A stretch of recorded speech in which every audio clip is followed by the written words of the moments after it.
Okay, just a quick test for John's sake. I am speaking, John. Can you hear me? Not sure if John's speaker is catching me, which of course we're more concerned with his microphone. I see his microphone's off right now. We'll let him test this.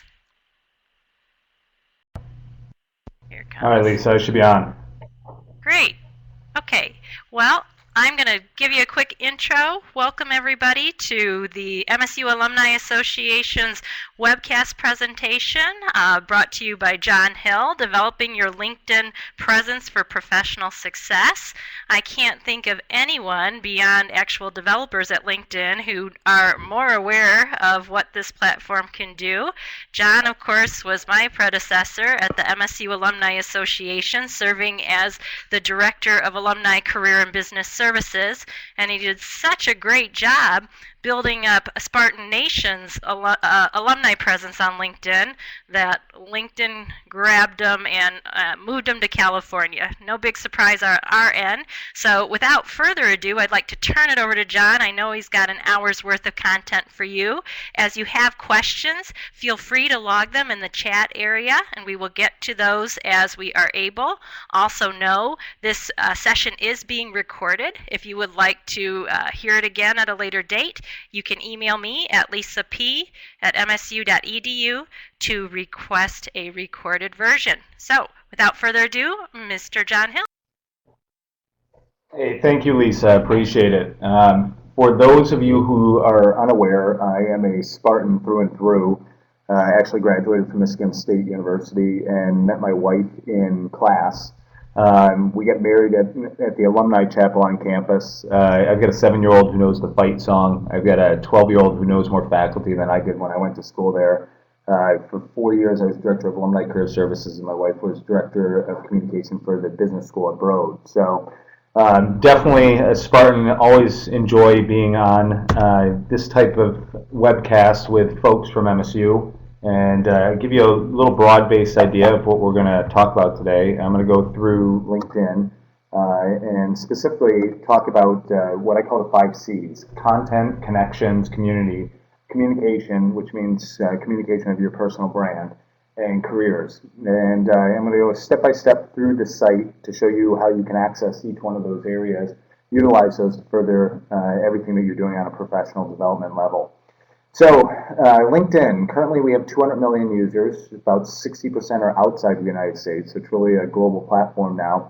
Within the Michigan State University universe, we have about 176,000 alumni and students, and I've watched that grow appreciably through the years.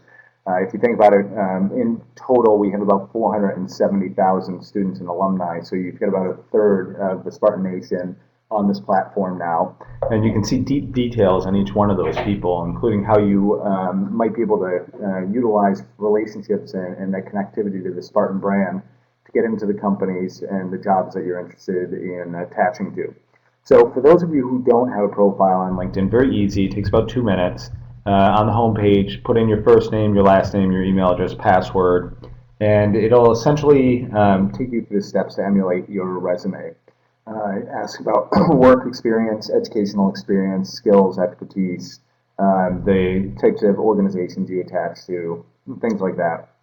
For everybody else, I'm going to log in, and we'll start looking through what LinkedIn has to offer. So I'm going to focus on 4 main areas as far as navigation is concerned on here: people, jobs, companies, and groups. People is where you can slice and dice the 200 million users by a whole host of ways. So you can do that by vertical, by discipline, by job type, by company. You can do it by connectivity, geography. So you can take this mass of people into a small subset of people. And we'll do that reflecting MSU. Jobs, we've become transformative in the job search process, slowly but surely chipping away at the resume as the professional identity of record. And what you're seeing is the ability to match or connect your relational map to the jobs that are available. So I'm going to take you through an example of that. Companies, we have 2.8 million companies that have a profile on LinkedIn, and you can see your connectivity to each one of them. And so I'll show you what that looks like. And then groups, there are 1.5 million groups. Michigan State University alumni happens to have the second largest college or university LinkedIn group in the world. And I'll show you how you can connect and most effectively utilize that environment. But I want to start with that first C that I talked about, content, because this has been a pretty stark transition between what LinkedIn was a few years ago and where it is now. We're starting to be able to customize the delivery of professional content to you specifically. And on your homepage, you're going to have access to LinkedIn today. So if you click on that, I just want to show you a couple of things that you can do. So this is essentially representing my interest in content. So this news is already developed for me in specific categories that you see here that I'm following. And I can read through the day's information very quickly. I take a look at this every day, catch up on what's going on in the world. Now, how you end up connecting into more of this information, you'll have this customize your news button. If I come down here, I can start to select the industries that I'm interested in, and you can see there are quite a few, and get content from those industries directly sent to my homepage on LinkedIn. I can also follow specific sources. So say I were a lawyer, I might go to follow the Law Gazette or legalprofessionals.com or Legal Support Network and get the information, law.com, directly sent to me from those specific periodical groups. If I scroll back here, another additional thing that we've done is we've created an influencers group, 150 thought leaders that are sharing information on a regular basis. And you can follow these people to get their updates on a regular basis about what they're talking about from a professional nature. One of my personal favorites is Richard Branson, writes some incredible stuff. And I'd be remiss if I didn't mention our CEO, Jeff Weiner, who also posts some really good stuff to follow. So the content aggregation, relatively new piece to LinkedIn, and it accentuates the professional brand that you've developed here. You can start to attach to the news sources that represent who you are as a professional.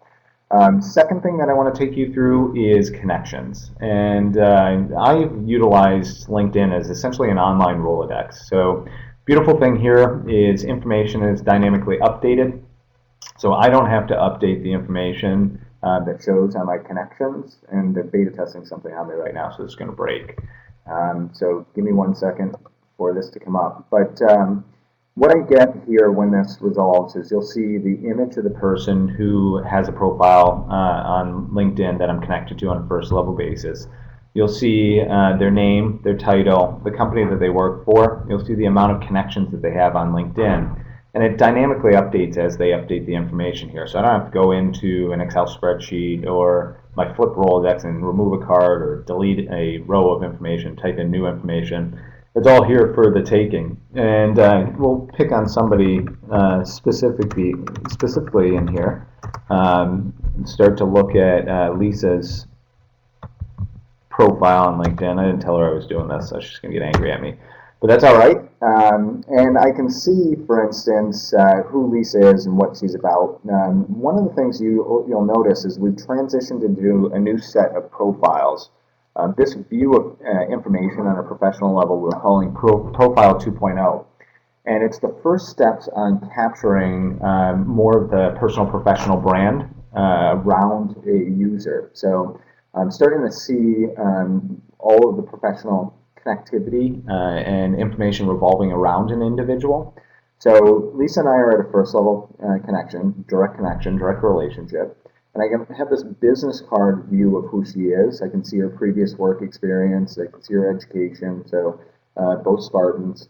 But now I can start to see something that's new to this, which is her activity. So I can see who's endorsing her on skills. I can see what she's commenting on as far as content is concerned. I can see who she's connecting to, what communities she's engaging with, what companies she's following. Gives me a better, deeper read of who she is. I'm a big believer that personal branding is going to be the new job search currency in the next 4 to 5 years. And this is the early steps for LinkedIn to capture some of that personal branding, professional branding in this space. It has to do with the connections that Lisa has in an online environment and then what her community is saying about her. We'll see that in a second with endorsements. If I scroll down a little bit further, I can see a background of who Lisa is. So she's given me a narrative, a description of who she is and what she's about in her words. I can see her work experience, and I love this because you can see how somebody goes from the classroom at Michigan State and how they can get up into high-level positions like Lisa. Or if I were looking at a CEO who graduated from Michigan State, how they went from the classroom to the C-suite and the steps they took to make it there. So it gives me the career pathways, kind of an aspirational nature. If I scroll down a little bit further, I can see skills and expertise. And this is an interesting one because on an individual basis, you're probably getting endorsed for skills by people in your network who don't know that you have those skills. And the very interesting thing about that is I'm in agreement with you. Sometimes it's a little bit off. But in aggregate, your network, so Lisa's network, is saying that she has expertise in public speaking, job search strategies, resume writing, customer service.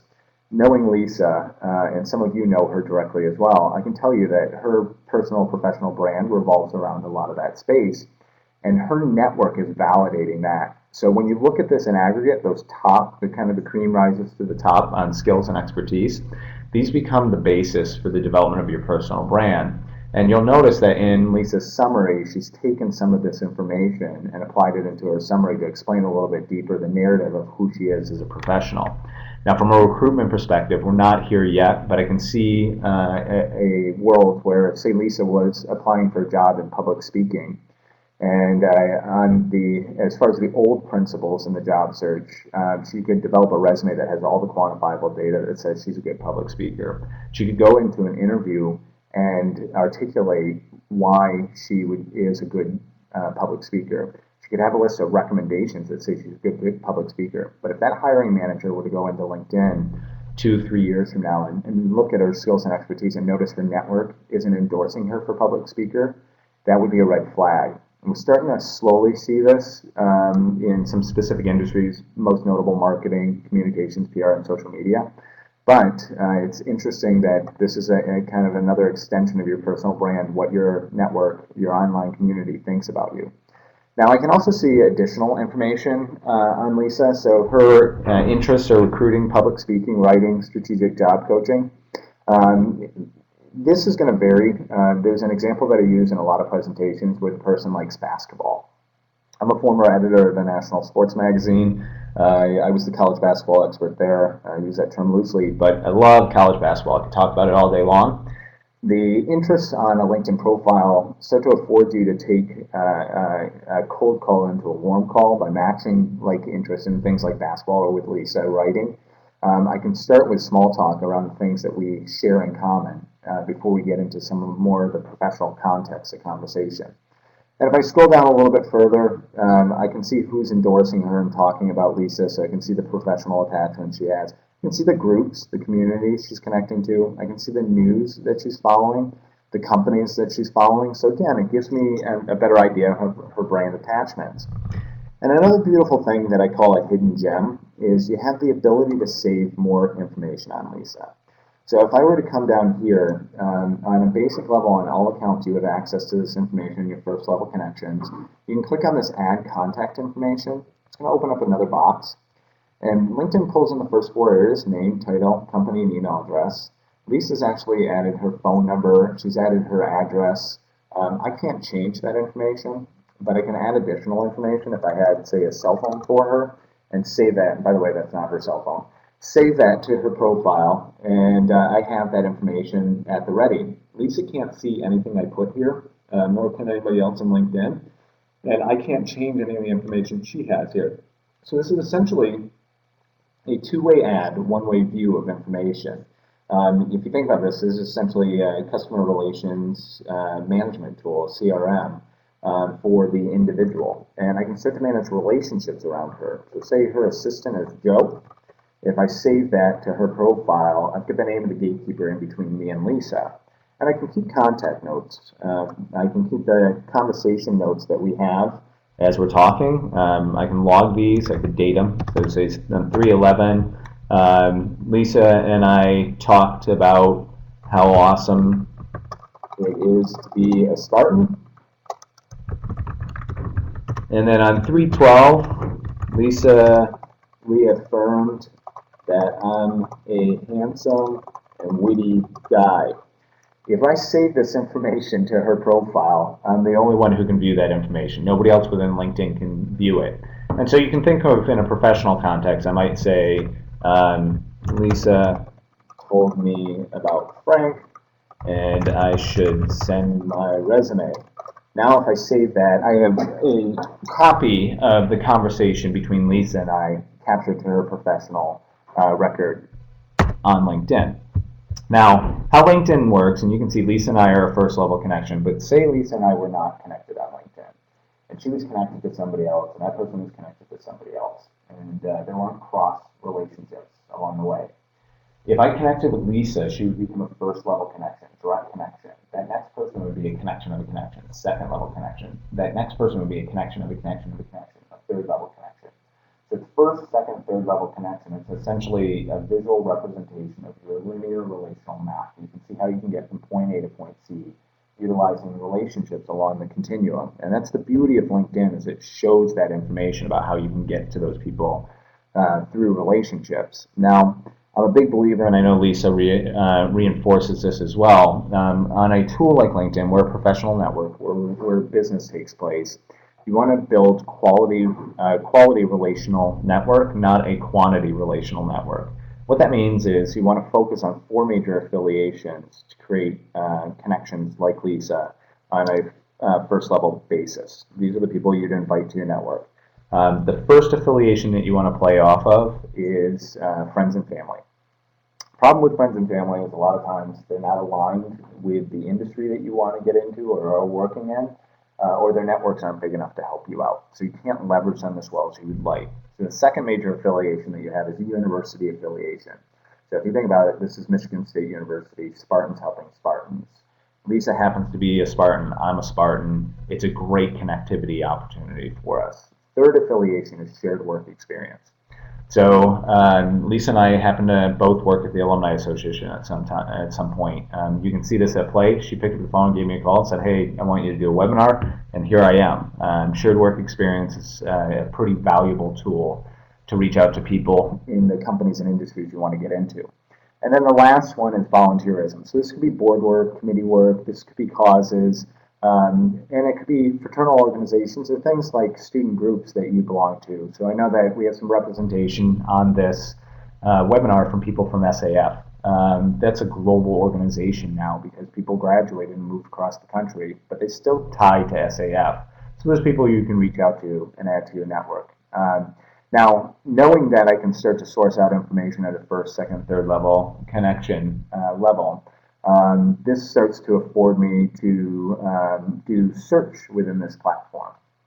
So if I come up here to the advanced area, I can start to break down the MSU community within this space. So I could come up into advanced search and do a search for Michigan State University. And I can see that 190,000 profiles come up. Now I can start to, and that's within the US, I can start to take that down a little bit further. And I could look at, say, a title and look at the CEOs that graduated from Michigan State University, and we'll just look at the current ones because the past were abject failures.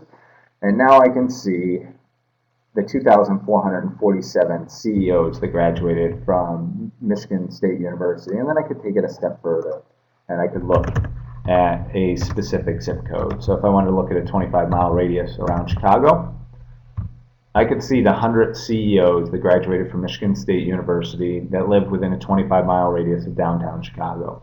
Not only that, I can see how I relate to them. First level direct connection like Lisa, second level connection of a connection, says a third level connection of a connection of a connection. I will give you a word of advice on leveraging networks and relationships. First level, obviously powerful because they know you, they've attached their network to your network. But another very, very powerful group are those second level connections, a connection of a connection. We identify those people as what we call weak ties in a relational network. It's not somebody you directly know, but somebody you know knows. We've identified that about 85% of job opportunities come out of that group. I can also say that that's probably representative of the business development opportunities that come out of that group. It's not who you know, it's who they know. And if you think about it, it's simple amplification of network. If I have 100 people like Courtney in my network, chances are there are about 1,000 people like Haven at a second level connection of a connection. So just sheer volume, I have more opportunity that comes out of that. Now, I also want you to think about what I just did. I took 200 million people down to a level that can help out anybody on this call, and I'm not telling you to reach out to CEOs. I'm telling you this is a hypothetical. A better approach would be to reach out to the people in the industry, the companies, the areas that you want to get into. But I took 200 million people into a level that could help out anybody in this call with an affiliation we all share, Spartan Network, by a geography that I defined in Chicago at a 25-mile radius. And I did that in about 20 seconds. This was the bastion of Fortune 50 companies 10, 15, 20 years ago. They could build databases like this, parse out information at this level because they had the money to do it. It's now in the hands of the individual. So all of you have access and the ability to do what I just did. Now, to make these searches usable, you need about 50 connections on LinkedIn. So as you're building that quality network, use that as the number threshold for yourself, and you'll see a lot of these folks. And then secondarily, if I were to click on Haven, an additional opportunity that I have, if I scroll down, similar to Lisa, I can see his work experience, I can see his interests, and you can see he's interested in something like golf. I'm not, nor gardening. So I'd have to talk to him about executive development or technology, but I can play off interests. I can see the areas that he's following. I can see his degree was through Broad, MBA. And then as this is populating, let's just try this one more time. There we go. I can also see John Miller and Ted connect me with Haven. John happens to be somebody who has worked with the EMBA program for MSU for a number of years. I've worked directly with him in the past. Both shared work experience, and he's an MSU grad, so I have university affiliation. I can ask John to connect me with Haven, talk to him. The one thing that I will recommend that you do is try to take this information on LinkedIn offline as much as possible. So the most effective way to communicate with somebody is face-to-face. The second most effective way to communicate with somebody is phone-to-phone. Technology falls down the wayside. And if you think about the information I have here, I've got Haven's name, I've got his title, I've got his company, I know his location. If I were to do a Google search, chances of me finding a phone number for Haven are relatively high. So this is where I recommend taking this information offline and picking up the phone, giving somebody like Haven a call, saying something like, my name is John Hill, I'm a graduate of Michigan State University, really interested in learning a little bit more about who you are and what you're about. So I wonder if you take a few minutes to talk to me about that. Two-sentence structure, you've done two very powerful things. You've positioned him as the expert in himself. People love to be experts of themselves. It's very Dale Carnegie-esque. It's also a conversation extender. And secondly, you played into the intrinsic value of a Spartan helping a Spartan. And if you think to yourself, if an MSU student were to reach out to you and give you a call, would you likely take that call? And I think for the most part, most of you would say, yes, I would do that. You're playing into that same type of approach here. You're increasing the odds that he'll take a call. Is it an absolute that he'll take a call? No. But have you put the odds more in your favor? Yes. So this walkthrough, everything I just took you through is relatively complicated to get down to this point. Some of you guys will try to emulate this later, might struggle a little bit with it. So we knew that we wanted to create a tool that made this a little bit easier for you to view this information. This is where we start to see big data at work being parsed out into a very usable view. So under contacts, you'll see the university that we attended, Michigan State University. It's on my profile of the university I graduated from. And I will be able to click through this and access a tool that we call alumni. These are alumni of an institution by where they live, where they work, what they do. And all this information is standardized, which means we have actually gone out and made sure that these people are associated with the Michigan State University brand to the best of our ability. And it automatically defaulted on mine from 1990 to 1995. I was on the 5-year plan, really enjoyed college. But everything here is malleable. So I can take this down to 1900. I can take this up to 2020. I can include people with no dates. And now I can see 176,000 Spartans, students and alumni that have a profile on LinkedIn by where they live, where they work, what they do. And this is where it gets really fun. I can start to extend this, and I can see more people. So for instance, if I were interested in the Spartans in the Bay Area, 4,157 of them, if I click on this, I now can see the top fields that people who graduated from MSU are in the Bay Area.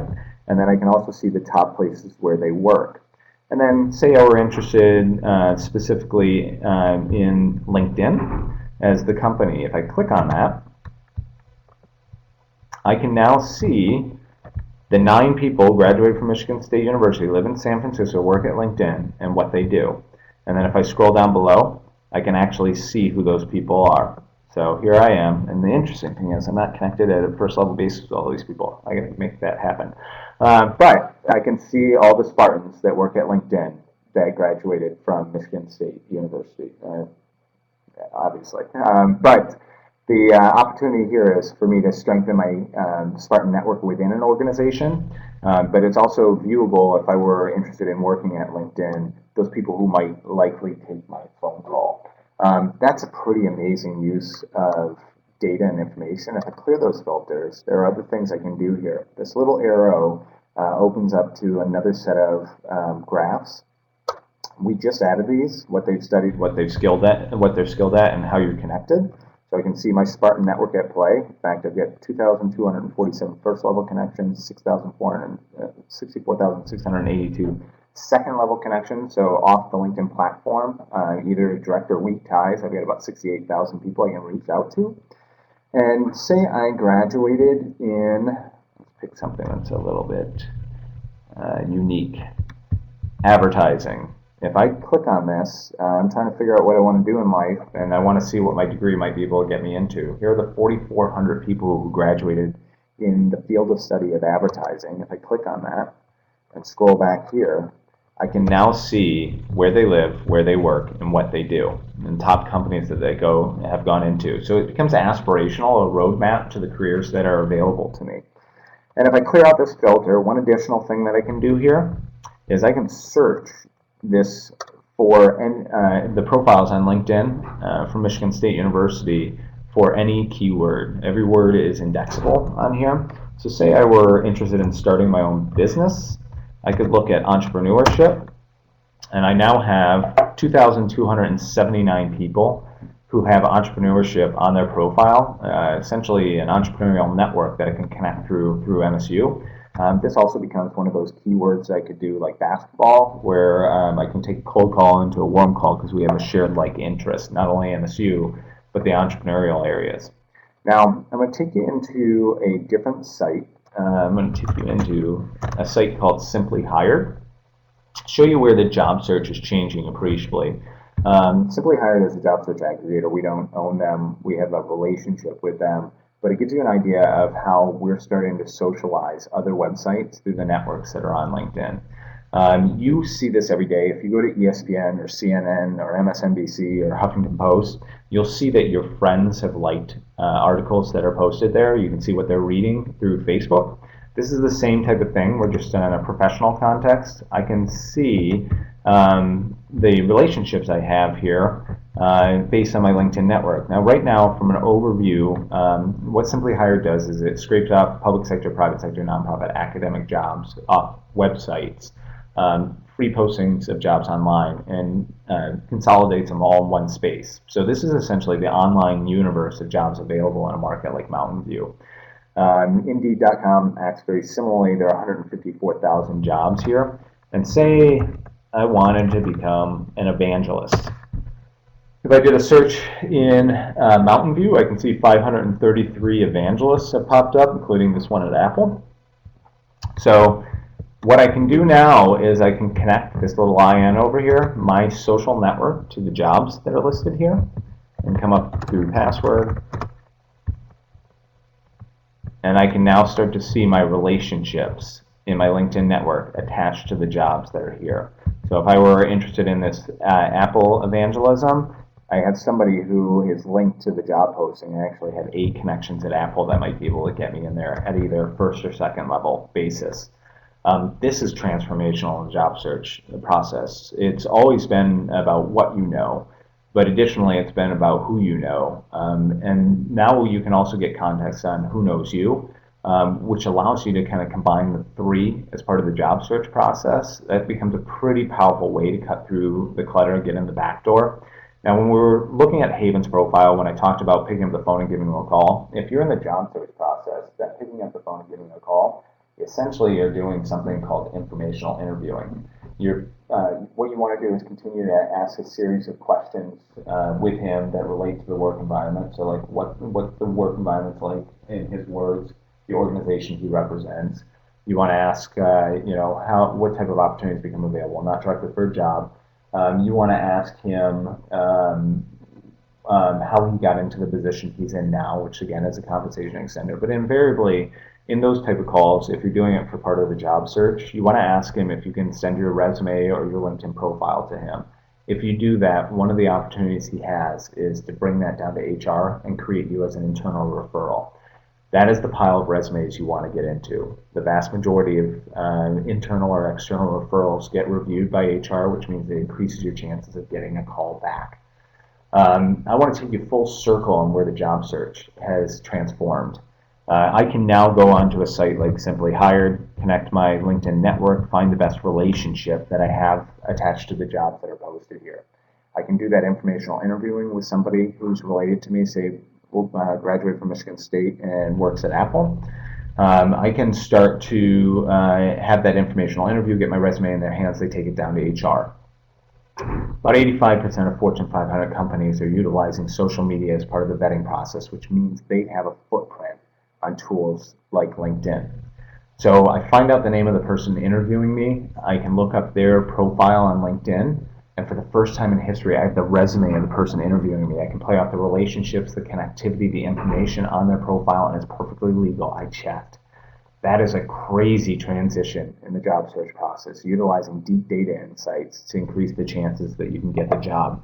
I can tell you, and Lisa will tell you this as well, the two key components when you get into the interview process to get through, they already think that you have the skills, otherwise you wouldn't be interviewing, are workability and likability. Can you work in the environment and will they like you? One of the ways to create likability is to connect like interests with the person interviewing you. This provides you an opportunity to figure out what those like interests can be. Now, you want to be careful with the information you glean out of social media. You don't want to say, hey, to an interviewer, I see you live at 414 West Geneva Drive, because that's just creepy and you won't get hired. But what you do want to do is, play off the information. If you see they like tennis and you like tennis, share a story, an anecdote, be nuanced with how you use that information to create connection. Now, if I come back here, one of the things that I'm going to do before I start getting into picking up the phone and giving somebody specifically a call is research a company. So I can come in here and search companies, and 2.8 million companies, almost 2.9. I can see the relationships I have at each company, the amount of people in my network, the amount of jobs that they're posting. And again, this is all searchable. So say I were interested in working at a company like Quicken Loans. And if I do a search, I can see Quicken Loans, Detroit area. I've got some good friends that work there. Select this. I can see some broader information about the organization. So they're updating a lot of jobs, and a lot of companies do this. They know that there are people who are in the job search process on LinkedIn, so they want to connect you with the jobs directly that they have. I can see there are 5 first-degree connections that I have there and 1,100 second-level connections. And if I click on this, I can see who those people are. Now, one additional thing I can do again is the university. And by the way, this 3,263 people who work at Quicken Loans, these are people who currently or in the past have worked at Quicken Loans. If I do a search for school, I can see that there are 212, let's see what that number ends up being, 212 people who work or have worked at Quicken Loans that graduated from Michigan State University. So a lot of Spartans, a lot of people I can do informational interviewing with. And for those people who don't currently work at Quicken Loans but worked there in the past, if I were to do that same type of informational interviewing, ask them what they think about Quicken Loans, they have no dog in the fight anymore. They'll tell me everything. Good, bad, and different. The advantage to that is, their affiliation is probably stronger with me at that point than the institution for the shared university experience that we have. Those are great people to ask, the right people to connect with within a company to accelerate your chances of getting in the back door. John, we've lost your audio a bit. How about this? Is that better? That's better. Every now and then you turn in a way where, yes. All right. Sorry about that. So I have a tendency to move even when I'm speaking to myself. So let me get back into company pages.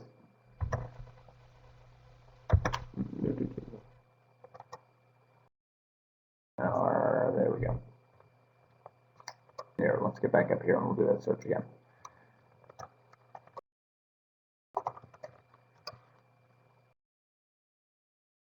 All right, so another thing that I can see if I go down below, these are based on people who are viewing LinkedIn profiles, the 6 most viewed company pages attached to Quicken Loans. So in essence, this is the competitive analysis based on the user. The user is saying these companies most align with Quicken Loans in some way, shape, or form. It's brand alignment, but it's good research for you to know that those are brands that are also very similar to Quicken Loans. If I scroll into this page, there are a couple things that you can see. You can see employees with new titles. So these are either employees that have recently been hired or recently promoted, and you can see people who used to work at Quicken Loans.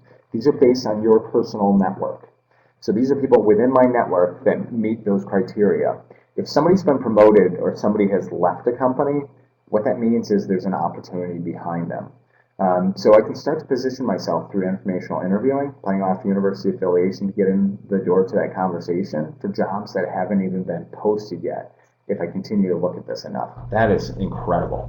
But secondarily, if I start looking at the people who have recently been hired at Quicken, if I start looking at their profiles again and again and again, what I'm going to see are some aggregate similarities on how they've developed their summary, the skills, the expertise that they have on their profiles. What that gives me is a roadmap on how to customize my resume to be successful in getting into Quicken Loans, and that's a huge advantage. On the right-hand side, based on my network, I can see where employees came from before they went to Quicken. So I've got a lot of connections through Flagstar Bank. Chances are, if I reached out to one of them, they would know somebody at Quicken. And then I can see top skills and expertise. So these are the types of keywords that they're looking at in profiles, because this is what their employees are putting on their profiles within LinkedIn. Now, groups. Very quick, very easy way to use groups. I'm a big believer that, say you're on the job search, you don't want to use community groups. You don't want to use this space to ask directly for a job. If you ask somebody directly for a job, it's a very weighty thing and they're not quite sure how to help you. What they end up doing is nothing. It creates paralysis. You get angry at them. They feel upset that you put them in that position. It doesn't work for anybody. The better approach to take is to ask for advice. And I'll give you an example. There are 2 types of communities that I think advice works well in. 1, industry-specific groups, and 2, university-affiliated groups. And we just jumped to 1.6 million groups, so we're past the 1.5 million threshold that I've been using. But I can search these groups for specific categories. So if I were to come, here, I'm going to go up here actually. If I'm going to come to groups, say I'm interested in getting into a specific industry, and I'll use an example. About 3 months ago, I was given a presentation at University of Pennsylvania's law school. And I asked the student, what kind of law do you want to practice post-graduation? Well, let's see if we can connect to a community that relates to that. And one of the students said mining law. I had never heard of mining law before. I actually thought he was pulling my leg, trying to challenge me. But we typed in mining law in here, and lo and behold, not only is it a real industry, but we had a group within LinkedIn with 1,361 members who are looking at mining law. What this allows you to do is join a group of peers in the industry that you want to get into or are currently in, and you can start to see the conversation, the content that they're sharing in that space, what means something to them, means something to the industry. You can get a pulse into what it means to be a professional within that space. Secondarily, this is a place where you can ask for advice. Don't ask for a job, ask for advice. So you could say something like, I'm really interested in breaking into mining law post-graduation, not quite sure how to do that. What advice do you have for me? This also works very well in our own specific groups, like the Alumni Association group. And so, oops. If I come down here, I can see the 44,000 people in our Alumni Association group. I could ask that same type of advice. I could start a discussion, interested in breaking into mining law, not sure how to do it. what advice do you have? And you want to put this a little bit clearer and better than I just did, but what you have here is an opportunity to ask for advice in this space, mobilize those networks either by industry or university that are affiliated with you.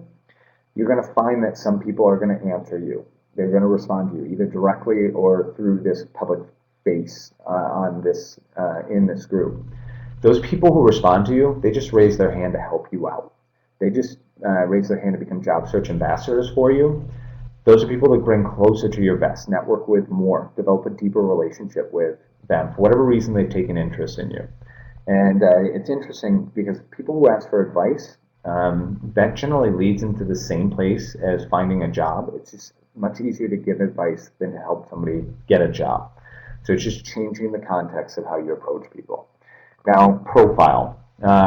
We talked about a little bit about communication and essentially communication of your personal brand. This is where you can start to craft more deeper narrative of who you are as a professional.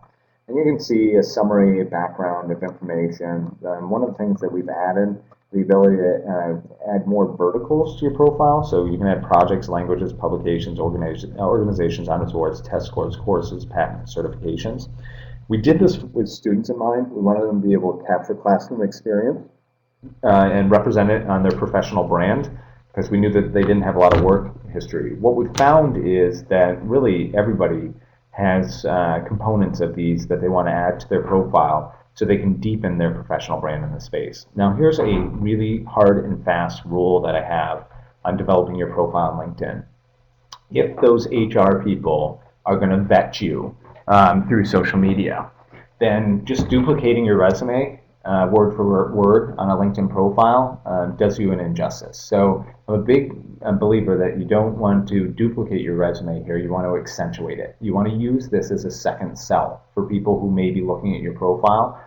Give them additional context of who you are as a professional. So think about the LinkedIn profile as a general representation of your professional brand, essentially a cover letter in general to industry. Think of your resume as tailored specific to those jobs that you're applying for.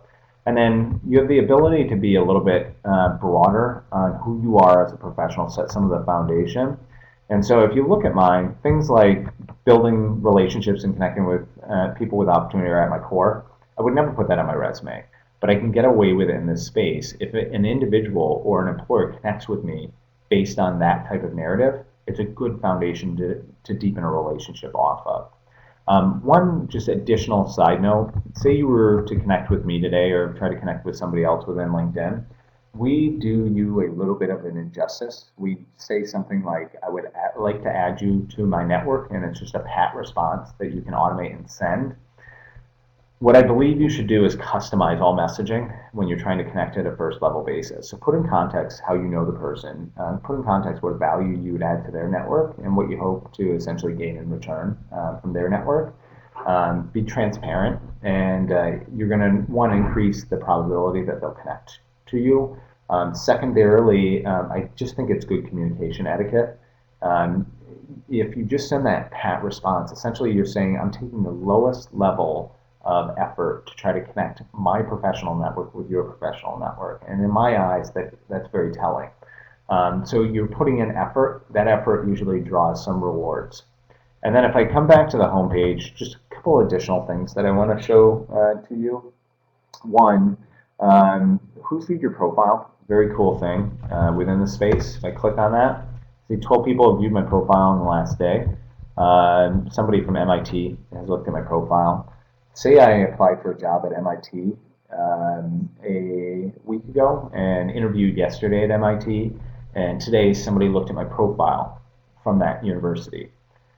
That tells you that they're interested. They wouldn't look otherwise. So for the first time, you have a read in people's interest in you as a candidate. This also works for business development.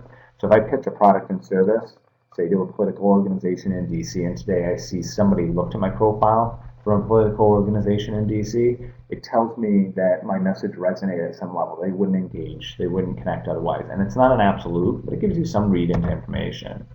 And then one just additional point of context. You can search updates here. And by the way, sharing updates, sharing content in the about the profession that you're either in or want to get into is a great way to start to position yourself as a subject matter expert, an SME. And SMEs are starting to become more and more powerful in the job market. Companies want to attach to them because they have deep knowledge in a certain space, but they've had the ability to communicate it across a broad array of people. So they're essentially called T personalities, somebody who can do the work deeply in an area, but talk cross-functionally. That is becoming very powerful to represent yourself, and part of what you can do is by sharing content on LinkedIn or status updates or all your social networks. But I can also search those updates. So say, again, using Quicken Loans, I wanted to search all the updates for Quicken Loans of all the people in my network. So there are 270 updates in the last 7 days on Quicken Loans of people within my network posting information. Now, the very interesting thing here is there are a couple opportunities that come out of this. Actually, I'll name 3. Number one, if I read this enough, I'm reading into the social sphere, I can start to get an understanding of the customer relations, the communications, the logistical issues that a company like Quicken Loans may be having. People are very honest in social media. I can also do this on Twitter, search.twitter.com, even if I don't have a Twitter account. So I can start to read what the social sphere thinks about a brand. What that allows me to do is if I go into the interview process, I can come in with solutions to problems that I've identified in the social sphere, sometimes problems that the organizations aren't aware of that they even have. If you become a solution provider in the job search process, that increases your chances of getting through the process. People love solutions providers. Secondarily, more and more companies are incenting their employees to bring new employees in. They've identified that your peer networks, if you're successful in an organization, chances are people who are connected to you would be successful in an organization. So they give them money to bring in new employees. Those employees that are getting incented, they're posting in social networks that there are job openings at their company. A lot of those job openings aren't even being made available publicly or being posted anywhere else because they have such a high success rate of leveraging the employee network. So here I can start to identify some of those jobs within my network and companies I might be interested in. And then third, I can also see, for instance, like somebody like Catherine is posting a lot of career information. I can surmise, I'm guessing that she's recruiting there. Yep, recruiting at Quicken Loans. So I can start to see how I connect with the recruiters, those people who have direct conduits to the jobs and opportunities at a space like Quicken Loans.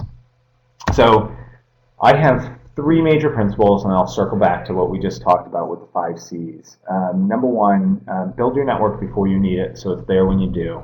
It's unbelievably important. I've seen so many people come in who haven't invested in a network, and then when they needed it, they didn't have the opportunity to go to that well. Second, build a quality network, not a quantity network. We talked about those major affiliations. Play off those to build your network on a space like LinkedIn. But number 3, and most importantly, and this is at any level or any stage you're at right now, dream big. We have the career pathways of 200 million people. We have the career pathways of 650,000 CEOs. We have the career pathways of 176,000 Spartans. It gives you the ability through data to see what can be. Play off that information. Utilize this as much as possible. And then going back to the 5 C's, you saw how you can customize content for yourself through LinkedIn today. Through connections, the etiquette that you want to take to connect with people, how the relational map works, what information is available on those connections as you make them. Through community, the development or interaction within groups that you can do. Communication, how to develop an effective personal brand. You kind of saw my walkthrough and talking with that. But most importantly, careers. We are a lifetime tool. We are the ability for you to start to see kind of the aggregate of your career, make that visual to other people, but also to start to aspire to careers, jobs, industries that you want to get into, using those affiliations to connect into those. So with that being said, Lisa, I'm about 10 minutes left, which means I can take some questions. And then I'm in the middle of a product launch, so I'll have to jump off shortly after this. Probably my busiest time of the year, but I'll always make time for Spartans. Excellent. Okay, so use the chat area, folks, for those who may have additional questions. John, one that I'd like to throw at you is I typically interact with people who are afraid to get on LinkedIn because they're concerned that it's going to give their employer the impression that they're looking for a job when they may not be. And part of that is because people tend to use it more when they're looking for work, and then they bow out of LinkedIn, and then, as you mentioned, not keeping their network ready for when they need it. But do you have some thoughts on those who are afraid that LinkedIn makes them look like a job seeker, and how they can make their profile less likely to appear that they're looking? Yeah, so within this call, in the context of the call, we're talking specifically about career development, Lisa, which means that we were heavily talking about LinkedIn as a job search site. The interesting thing about that is the way that I utilize LinkedIn personally every day is a content aggregator. I use it to maintain business relationships. I use it to source out leads for the work that I'm doing. I don't use it to find a job, and I'm on it every day. Now, of course, I work at LinkedIn, so I'm not a perfect example. But at any given time, it's really a low percentage of people who are on LinkedIn that are looking for a job. Vast majority of people are using this as the professional identity of record. A lot of people are using this as a billboard for themselves. Many people are using this for lead generation or business development. There are so many different applications. We've just crafted a narrative, and partly because of where we've worked, related to career services and on this call. The one thing I can tell people, it's really difficult to start to look at the digital tracks that you're doing on LinkedIn unless you are blatantly saying, I am looking for a job. And so every day people are updating their information on their profile. It doesn't look out of whack. Now, I will say this. Your LinkedIn profile is representing you 24/7 in an online environment. If you're treating it like a resume, essentially you've got a static page on LinkedIn on a regular basis of who you are as a professional. That is very telling to certain people who are sourcing candidates out for recruiting. But it's also missing out on a huge opportunity to market a professional brand to help you in the current job that you have.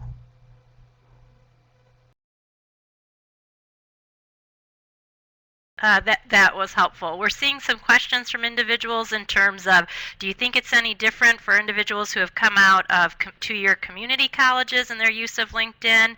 And another question, for those doing contract work by choice or part-time work, are there different changes that they might want to make to their LinkedIn profile or how they find opportunities? Yeah, so let me start with the community colleges. I actually was a keynote at the Council for Advancement and Support of Education's first community colleges conference in San Diego a few months back. And I used the community colleges as the example on the tool like alumni. Their representation of their student alumni base was high. And we have appreciable data sets. We can do that alumni tool that we did for MSU for 22,000 universities around the world. So the same principles apply. I think the difference with community colleges is there may not be as much of an emotional hook as you see with a lot of U.S. institutions. Part of that's driven by athletics. So it may be a little bit more transactional as you pick up the phone and call somebody. But a lot of people who go through community college, they're doing that as an aside. They understand how difficult it is to get that degree, doing that as a secondary thing to say working full time. So I'm guessing that you still have a lot of that ability for people to pick up that phone for informational interviewing. We had another question too about attracting people to groups that you've created. Do you have any quick suggestions on how to invite members, attract members to a group? Yeah, so I think it's invite and retain are the two principles that you have on there. Inviting is relatively easy. If you're an owner or a manager of a group, there's an area called send invitations. You can upload a list of email addresses that you have. LinkedIn will match those emails to profiles on LinkedIn, invite those people automatically to your group. Those who aren't, we can't match, we'll send an email to, inviting them to join LinkedIn to join your group. There's also a unique URL, so it's essentially a unique identifier for that group. I would put that on any email signature, digital asset, digital newsletter, website that you have. to promote people to connect into that group and come into the community. Now, once you get them in the community, the most important thing is to keep content evergreen, which means you need to post information on a regular basis. One way that you can take some of that work off your shoulders is to enable other people who are in the group to share information very similarly to how you're sharing it. I call them content ambassadors. Allow them to kind of do some of the work for you. But it also grows a sense of attachment to the community, which means they'll start responding to other people and others' posts, which takes a little bit of the work off your shoulders. We're asking, I see a question for some clarification on, can you repeat how to use the alumni connection to make an introduction over the phone?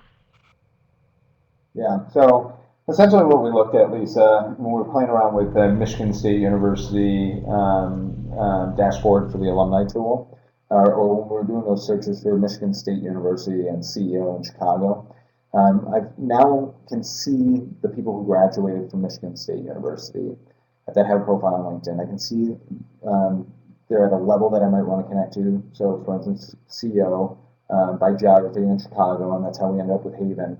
Or through the alumni tool, I can see the people who live in the Bay Area that graduated from MSU that work at LinkedIn, if that's a company I want to work at. And then I can take that name information, their title, their organization. If you did a search for me, you'd actually get my cell phone number. Pick up the phone and give them a call and play off that university affiliation. So essentially say something like, my name is John Hill. I'm a graduate of Michigan State University. Really interested in learning a little bit more about who you are and what you're about. Whenever you take a few minutes to talk to me about that. Now, I give you that two-sentence structure as kind of a foundation to build off of, but you can explain or characterize the narrative of the conversation that you want to have with people any way you want. The reason I think that that's relatively impactful is it ties you immediately to something that they had in their past, which is MSU, and you've immediately invested in them to hear more about who they are. Conversation extenders on both fronts. Which means they're more likely to stay on the phone with you. You can ask a litany of questions there. I think the most important thing is to get your resume in their hands.